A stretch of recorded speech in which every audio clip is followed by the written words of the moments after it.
Shalom, selamat pagi. Kembali kita dalam renungan pagi hari ini dan kita sedang belajar yaitu iman dan kenyataan. Dan kemarin kita telah melihat atau kita telah belajar bahwa setiap kita itu hal yang benar kalau kita ini bisa datang kepada Tuhan ketika kita menghadapi masalah. Dan pastilah kita ini akan mendapat jawaban ketika kita itu datang kepada Tuhan. Karena kemarin firman-Nya berkata, marilah kepadaku yang letih lesu dan beban berat, aku akan memberikan kelegaan kepadamu. Itu suatu kepastian dari setiap orang yang datang kepada Tuhan Yesus pasti akan mendapat jawaban. Dan di bagian ini kita akan melihat beberapa orang, tidak semua, beberapa orang yang saya catat di sini yang mendapat jawaban Tuhan. Ada 10 orang kusta. Dikatakan dalam Lukas 17 ayat yang ke-13, dan berteriak, Yesus Guru, kasihanilah kami. Ini 10 orang kusta, dia berteriak, dia minta kepada Tuhan Yesus untuk dia mendapatkan belas kasihan. Seorang kusta itu hanya membutuhkan belas kasihan. Dia tidak bisa bekerja, dia tidak punya komunitas orang-orang yang kaya, dia hidup dengan komunitas orang-orang yang kusta, orang yang tidak ada harapan. Sehingga dia berkata, dia tidak katakan dia ingin sembuh, dia butuh belas kasihan. Karena dia tidak bisa bekerja, dia harus butuh makanan, itu butuh belas kasihan daripada orang-orang yang di sekitarnya, itu pun dalam jarak tertentu.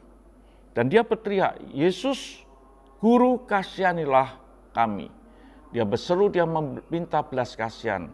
Apakah Yesus diam saja? Alkitab katakan, setiap orang yang datang pada Yesus pasti mendapat jawaban. Dikatakan Lukas 17 ayat yang ke-14, lalu ia memandang mereka dan berkata, pergilah, perlihatkanlah dirimu kepada imam-imam. Dan sementara mereka di tengah jalan, mereka menjadi tahir. Ini yang terjadi dalam kehidupan orang 10 orang kusta ini. Dia pun mendapat jawaban apa yang dia minta, jawaban apa yang dia inginkan. Dia membutuhkan belas kasihan dan Tuhan mengerti hal itu dan Tuhan menyembuhkan semua 10 orang kusta itu. Ini yang perlu kita garis bawahi. Artinya bahwa setiap orang yang datang kepada Yesus pastilah dia akan mendapat jawaban di dalam hidup ini.